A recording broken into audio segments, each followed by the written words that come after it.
Trey, my man, what's going on? What's going on, brother? How we doing? Big day today. Doing There's a lot going on, man. Kansas City is wild right now. We got the Yeah. headlines flowing.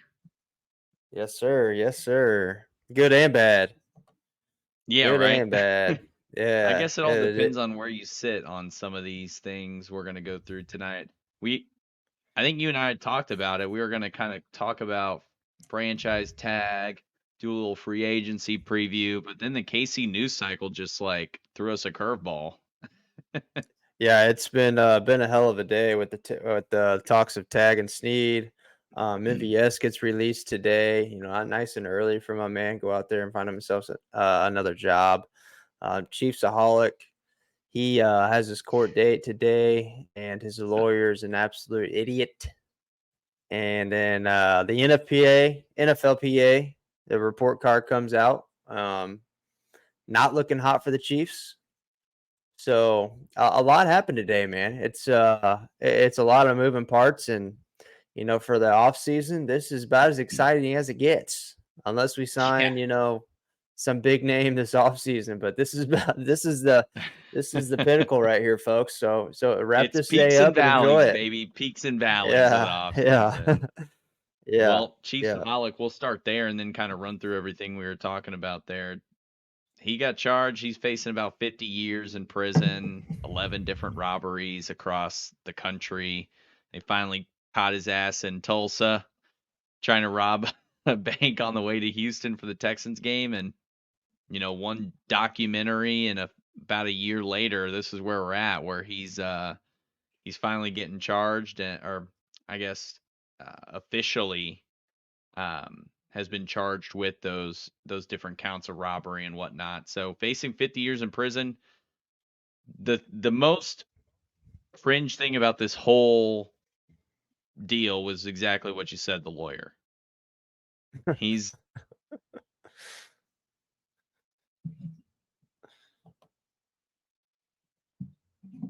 so bad that he's going through these trials and tribulations that he put himself through. It's just comical, and honestly, it makes my skin crawl. Yeah, that was tough to watch. That's for sure. I think just to talk about it a little, I think my favorite quote there was, and I'm paraphrasing here. He may stumble, he may fall back a step, but his knee won't touch the ground. And his first sentence was like three uh three quotes there about football, pockets collapsing, he's getting blitzed and shit like that. And then he goes on for like another paragraph with no football context in the language. And then he drops the knee is not going to touch the ground. I'm like, God, dude, come Get on. out of here! Get the hell out of here, guy. He Yeah. reminds me of God. You ever watch that Lonely Island video, The Creep?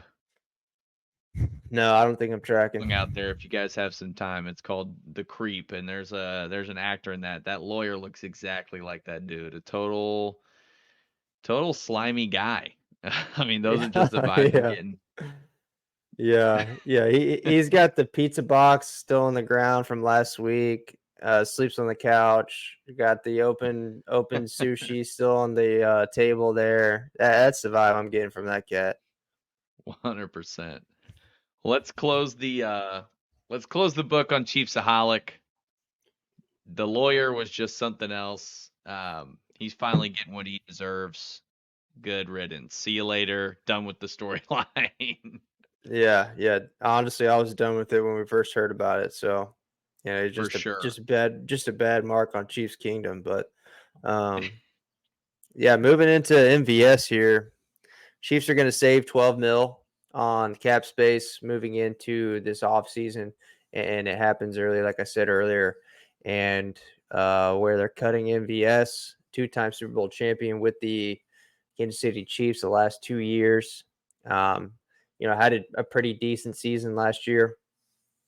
Had his struggles early on, or really this whole regular season. And as he did last year, comes up big in the playoffs with a couple clutch plays and really kind of has monumental moments in the AFC Championship and in the Super Bowl to punch the ticket for Super Bowl 58. So um, this one's bittersweet for me. Obviously, it's nice to save that 12 mil and be able to spend that on O line or D tackle or Sneed or Chris Jones or whatever it may be. Um, and it was so you know incredibly frustrating this regular season. Yeah, I'm not going to underplay Yeah. that.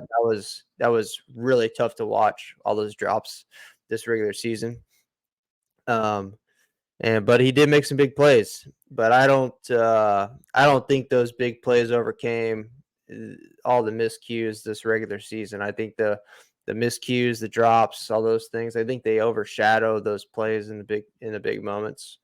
And um, hey, it's a business. It's football. The Chiefs are going to move on, try to go win another one, three-peat, and MVS is not going to be a part of that. Yeah, it's definitely a bummer. I loved Marquez for what he did in the community.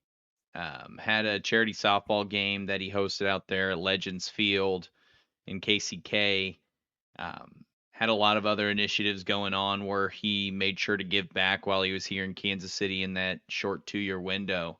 Um, so for that, that's incredible stuff. I always love seeing that. We see what Derek Nottie does, and obviously Mahomes, Kelsey, Tyrann Mathieu when he was here, Chris Jones. There's a lot of guys that do give back, and so for him to come in and immediately try and establish himself here from a philanthropy aspect, I loved that from Marquez.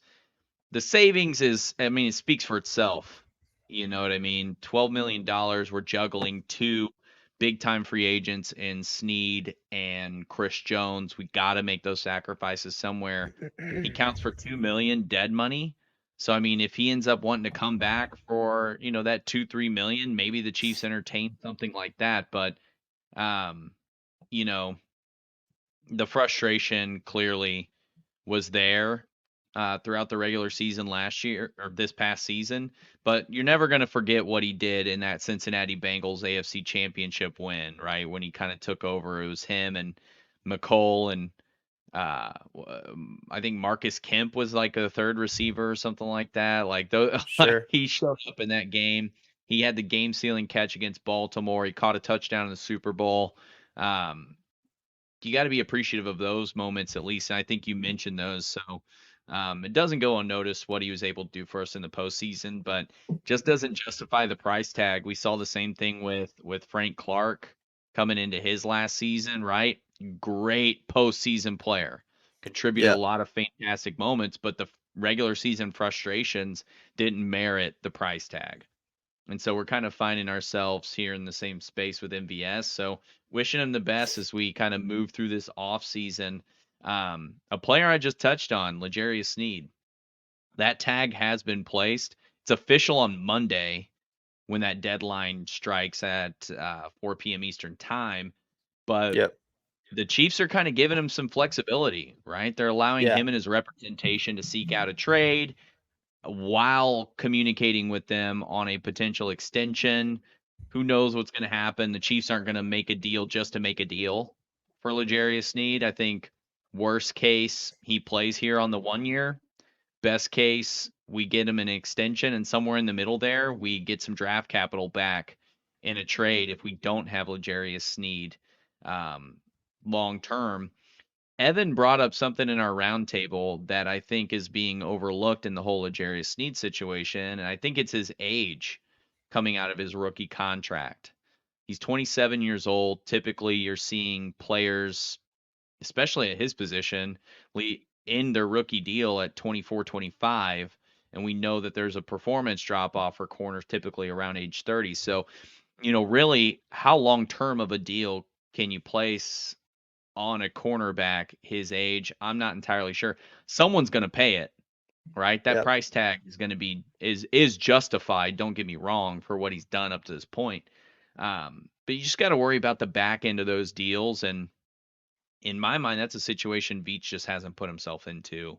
Kind of what we discussed in that last piece. But what are your thoughts, kind of, on this? Like, what would you expect for a return if we get a trade? a trade going. I don't see him going to the AFC, but maybe somewhere in the NFC, someone's looking for him.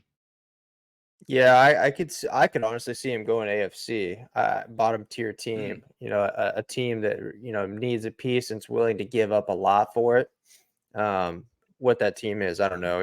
I can maybe even see maybe up to like an Indianapolis, somebody that's willing to shell out some deals to be able to Work your make way something from the happen. bottom of the standings up.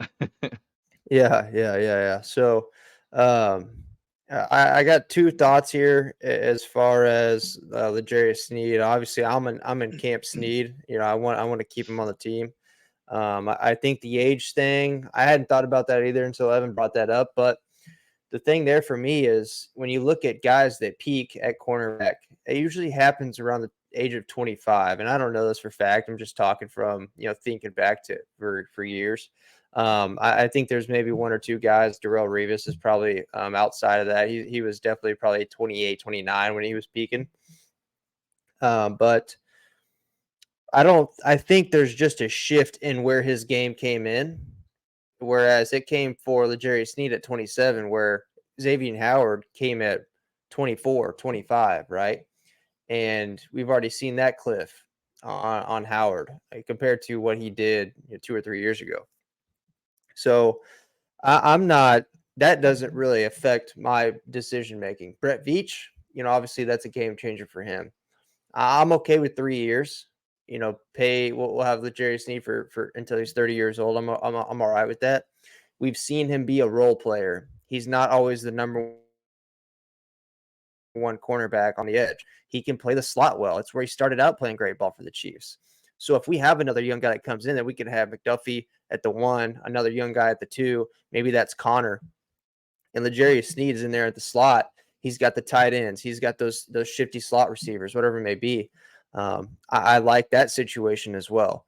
One thing I don't see going well for Sneed staying in Kansas City is all the young talent that we have. The depth that we have in the secondary is unmatched. And it just seems like, Spags and Andy Reid and Brett Veach just keep bringing these young guys in on defense and just creating these monsters on defense. And L'Jarius Sneed was one of them, right? They just keep turning over these guys that are phenomenal football players and putting them in situations where they're going to win. McDuffie is going to be probably a first team All Pro next year.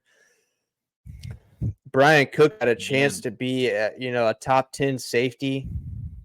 Justin Reed is obviously a stud and a leader at that. And so you look at these other guys, Watson and Connor. There's depth in the secondary, and I think that doesn't Williams. go Yep. for Sneed there. So I think that's the only thing really holding us back, and along with having to pay the price tag, that's a big deal as well. So um, I could see something getting worked out with somebody for some draft capital for sure. It's obvious that the Chiefs are already working pretty hot and heavy at the front office, trying to make some moves early on. What we witnessed last year was it felt like the Chiefs waited until June or July to start getting after it outside of the draft. Right, we had a good draft, but it felt like free agency was so dead for the Chiefs last year, and then we're all kind of sitting around like, hold on, the Chiefs didn't do anything this year. Like, what's the move going into the year, right? So, um, I don't know if that was recognized as a failure last year, and now we're starting off things hot and heavy, or it's just situational where every offseason is different. That's a factor as well. So, but it's obvious that the Chiefs are moving quickly this offseason, and they plan to be prepared for the draft and have the veteran status on the team kind of hammered out before the draft. No, I mean, that's 100% true with last offseason, right? We signed Jawan Taylor to that big deal, and it was crickets until like late May or so after the draft when we got Amenahue on his contract, and then we slowly brought Tranquil in and Mike Edwards, and then Donovan Smith was like signed in training camp. So, a lot of our big contributors we got later on, at least contributors for this run. So I don't know that it's a failure because we were hoisting a Lombardi at the end of the day. But I definitely think from a fan's perspective, like you and I, we want to see some more action. We want to see some more, I don't know, maybe aggressive moves kind of in free agency as we get to that point. Chris Jones was holding out the entire offseason. No one knew what the hell was going to go on with that. Yep. So there was a lot of unanswered questions going into training camp. And I think you and I can both agree that we don't want that to be the case again, kind of going into this year's training camp. Um, so definitely Yep. something to monitor, and I'm excited for next week and the following because that's when, really free agency is going to start getting kicked up. Players are going to start getting cut. You're going to start seeing more faces and names available once we get to that point where players are signing those contracts during that tampering window early, not next week, but the following week. So it's going to be a lot of fun to watch that whole deal play out. Now, another news piece, this is NFL wide, but specifically for the Chiefs, the NFLPA released their report cards for the different franchises, and it wasn't great for Yeah. Kansas City. Kind of reminiscent of what happened last year. Dead last with our training staff, dead last in ownership. Um, what I'm seeing come out is that Clark Hunt had promised some renovated locker rooms and some changes in the facilities, and none of that was carried out. And so I think that's contributing a lot to the grades that we're seeing here from an ownership perspective. Obviously, Andy Reid's getting his love, A plus, tops in the league. Yep. But facilities, food, travel, how players' families are treated, a lot of these really weren't graded very high for the Kansas City Chiefs, and it left them second from the bottom in terms of the total rankings. Our next topic is really going to play into this, but obviously this isn't a correlation on facility quality to Super Bowl wins because we're getting dubs. That's not the Yep. problem. These guys are Right. going out there Right. and playing, but they just don't feel like they're getting top tier conditions in the NFL, especially for those guys that have been with other organizations. Some of the Right. things they might have seen compared to now, like if you're a guy coming from Vegas, let's say, they got a brand new facility, brand new everything, your perspective is going to be a lot different than Mahomes, who's been here his whole career. So, Right. with that being said, a lot of our players are actually players that are homegrown. And so I think the college ranks are really what's skewing, maybe some of their expectations because damn, those facilities in the SEC are sexy, dude. Yeah. I was about to say I saw a pretty funny meme today of Hillary Clinton walking into a old busted ass kitchen, and it was like SEC players getting drafted to Kansas City and walking in the locker room. Oh no. Oh man, that was funny. I needed that one, but looking at this report card, really, what is what we'll call it. Um, I got a couple thoughts here. One, I would like to talk to somebody that's been in the NFL, whether that's a year, a couple of years, whatever it may be. And specifically, I'd like to talk to somebody that's been on multiple teams, and who's been through free agency. Like, I want to know if this is a factor into your decision to go play somewhere. Because if Yeah. that's the case, then that's a big deal. That's a huge deal, right? If somebody is more worried about, or not more worried about, if somebody has more priorities other than just winning, how's my family taken care of? What's the amenities around here? Is my body going to be taken care of while I'm working for this organization? Stuff like Right. that. Like, if I am, going out for a job interview, like in the NFL, this is something I'm taking mind of and want to know some answers, right? Like, Yeah. why is this what like this? Those are questions I'm asking, in the interview process. Why is the facilities and the food and the travel rated so badly on your football team? Why do people think the ownership sucks? And to the fans, we've all been big Hunt fans, big Hunt family fans, right? We've all thought that the Yeah. Hunt family's done a great job, and I don't think this doesn't change my mind at all. I had a Bears fan ask me today at work what I thought of this, and what I think of the Hunt family as a ownership. And I told him, I was like, man, I've thought the Hunt family has done great. You know, I feel like they represent the Chiefs very well. I feel like they're proud of the team. I feel like when things need to be addressed, they address it correctly. And really, I can't be mad. I mean, like you said, we've been bringing in rings, baby. So you know, it's hard to be mad at the situation, but I think some effort needs to be put towards this. You know, I obviously there's voices that have spoken on displeasure with several things, and I think those things need to be addressed. Whether they get a small crew of the team together and say, "Hey, what exactly is the issue, or what exactly are you guys looking for?" And then I'm not sure about you, and you've already mentioned it actually. So I know you were aware of this last year. I didn't even know this was a thing. Like this just popped on my radar this year. And so when I saw this, I Yeah. was like, now what in the hell is this? Like, how are the Chiefs 31st in the league, right? So What in um tarnation? yeah. I mean, very interesting stuff here. So um No, I'm glad I mean Andy it's a Reid way for the got the number one though. He was rated 97.7 out of 100. So somebody on the team, one person, you know, rated maybe two. I don't know if they got all 53 voting or how that's going. So somebody wasn't a big fan of Big Red. I got an inkling maybe his number's 19. Who knows? Who knows? I'm not gonna speculate. I'm not gonna speculate. But uh, no, it's a good way for the NFLPA to keep the organizations accountable, right? And yeah, ultimately, you know, NFLPA is a union. So they're going to have the players' best interests in mind, and they got to benchmark what the organizations are doing for these players to make sure that, hey, this is what we feel about the job you're doing. It needs to change so the standards are being met based on what these players are expecting. So that's a big thing that I think organizations are going to start taking notice of. I think last year was the first year they did this little report card deal. So it's definitely going to be something that remains an end of season tradition moving forward, where we're going to see, okay, how's the team doing now, in terms of how these players are treated, with their facilities, how their families are treated, that sort of thing.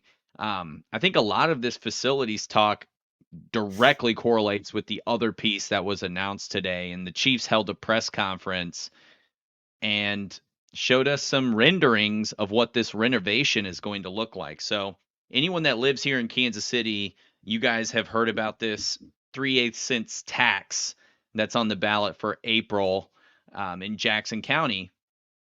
And everything related to this tax will go directly to the Royals and their new stadium and everything we saw a couple weeks ago in the Crossroads and what they're doing, but also the Chiefs get a portion of this as well, where they're going to be able to give Arrowhead, and I'm using the quote from Mark Donovan today, a facelift, so that they can continue to enhance Arrowhead the right way, so that it can remain to be one of the premier experiences for fans in the NFL.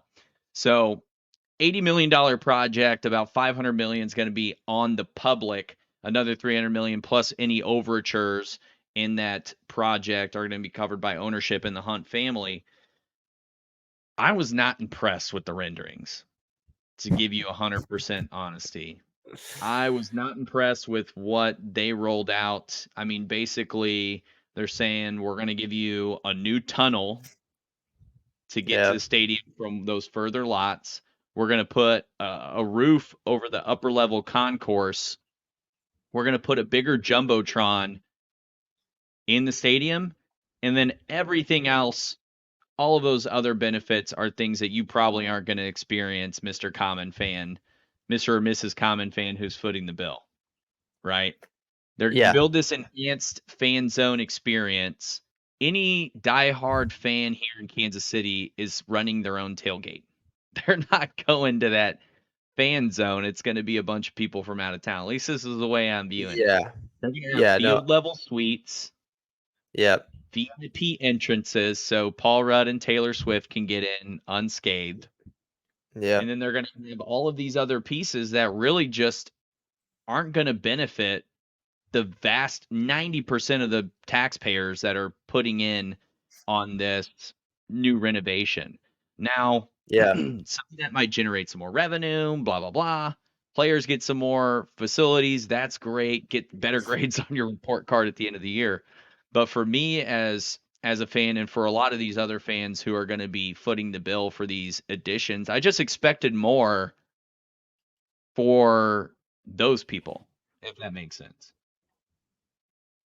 Yeah, and to tap onto that, yeah, actually, that's a very good point that 95% of the folks won't get to enjoy or won't get to experience what they're proposing here, right? So that field level, area, suite area, what's that going to cost? 2 grand, get one ticket, 2 grand, A one ticket, person Yeah, for a you know, preseason game? yeah, I'll never be there. Who's going to be there? I'm not. Nobody I know will be there. Matter of fact. So the fan zone, no. We are known as the best tailgate in the United or in the NFL. And so, yeah, to your point again, why would we go to the fan zone over there? They're putting in like a turf field over there. And the Yeah. last thing here is all the grass and the trees that they're putting in throughout the parking lot. Like, we need parking spots. One, don't lose parking spots because you want to put grass and trees. But two, by week 4, that shit's gonna be dead from ammonia from everybody pissing in that grass and on those trees, dude. That none of that is gonna live. If you haven't been to Whether a tailgate, that it is not an environment for living organisms. that's where things go to die. Yeah. Hopes and dreams and trees. And that's not even counting the fact that, we are in the Midwest. The leaves on those trees are gonna fall off in, in mid-October. So it's not even gonna be anything that's like upholding beauty. I, I my I'm just this project isn't coming out until 2030, 2031 is when they're anticipating its Yeah. completion. Obviously, there's a lot that's got to happen for the Royal Stadium that's not even set to open until the 2026 season, I believe. 27 season, one of those two.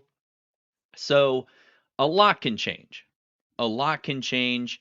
They're talking about some more retail space. They're talking about making the stadium 360-degree access on all 3 levels, which I don't know if you've ever tried to visit a buddy in the opposite corner of where we sit, but you got to go up and down to get Yeah. there and back. And basically, by the time you leave at the top of halftime, it's the fourth quarter when you get back to your seat. Yeah. So, that's going to be great and all, but the vast majority of these things just really don't jump off the page to me as, oh, great, this is so exciting. This is going to be so much fun. The canopy on the upper level, I mean, how many rain games have we had since we've been season ticket holders? Maybe 3? I'll say Like, enough for me, baby. are you ever on the concourse dodging rain though? I mean, we're in the stands. So if you're You gonna just put eat, you a eat it. roof over the stadium, put it over the whole damn stadium. Don't put it over the concourse. I don't Yeah. know. It's just not. Maybe I'm being a Scrooge about the whole thing, but I'm just not. I'm just not super impressed. I just hope that Yeah. more comes out. I hope they give it some deeper thought and figure out ways to be a little more universal with the updates that they're making, and instead of just figuring out a way that they can generate more revenue um, from their sponsors, Yeah, because I'll that's what it's going to say, be. yeah, I really hope that they take some feedback from the fans, because they need to hear these kind of conversations, right? Um, a couple things that I'm looking at that always bug the shit out of me when I'm at Arrowhead is the restroom situation. One, they smell and look awful, and two, you have to wait forever to get in there unless you catch it right at the right time. And then three, not for the bathrooms, but for accommodations. I need more areas where I can go get a hot dog or I can go get a beer, whatever it may be. The lines are ridiculous trying to get a beer in that place. There's got to be a better way to do that. And And I understand, the answer to that is probably, we have the folks that are walking up and down the aisles there offering beers, but I don't want the $12 Bud Light 16-ounce bottle. You right? I want give me that jumbo, that 25 ouncer, that 24 ouncer, whatever it may be, because I ain't walking back down there for another beer. That thing's like Till 18 halftime at bucks, least. freaking discount, dude. So yeah, I mean, that's from a raw fan, perspective right there. That's a third eye view right there. So, That's the um, view from 308, baby. it is, man. That is the priorities. Where can I go pee, and where's my nearest beer that I don't have to wait for and watch the TV or watch the game from a little TV this big above the freaking bar? You know what I mean? That doesn't have any color anymore. Yeah, well, new So, TVs I think was something I saw as well that they're going to throw around the stadium. So hopefully that's included. Those kinds of amenities are going to be big for us fans instead of just a place where they can slap another sponsor logo like that little tailgate party. Um, yeah, Actually give us something that we're going to use. I'm yeah, interested to see if this means training camp is going to be in Kansas City moving forward instead of St. Joe. Who knows? I think the coaches kind of like the escape, getting them up yeah. there with minimal distractions, but only time will tell. I just thought it was going to be more of like what's going on in Dallas. The Star, where they have their hotel, they have some restaurants, they have shopping outside of the stadium. I mean, this project's going to be almost $1 billion.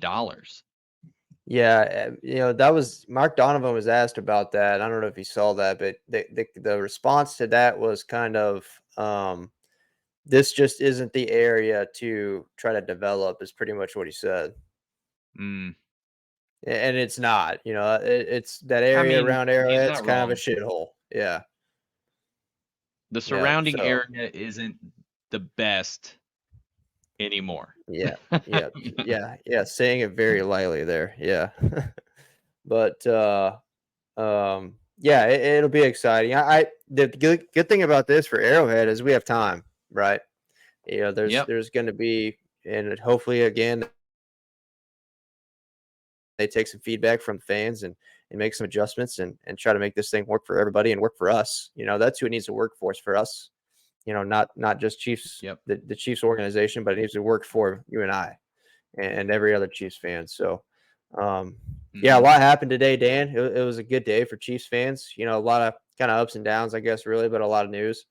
And if Yeah. this is any indication on how the rest of the offseason goes, we're gonna have a full football year. It's not gonna be a downtime in the offseason. It's gonna be a full year here, bud. 365, baby. I'm ready for it. I'm ready for it. Well, next time you guys see us, we'll be talking free agency. We'll be talking about what's going to be coming up on the horizon for the Kansas City Chiefs and some of those big time moves that the team's going to make. Bigger than waiting 7 years for these stadium plans to come to fruition, something a little more near term. So hope you guys are ready for that conversation. Trey, I'm ready to dive into it. This is one of my favorite times of the year with free agency. So Yeah, next 6 weeks are gonna be pretty hot and heavy. Next 8 weeks, really, and then the schedule will come out after that. So, yeah, it's gonna be a lot of fun, man. And be sure to come back to Fastest 40 for all your Chiefs news, baby. hell yeah, we'll see you then. Peace. Peace.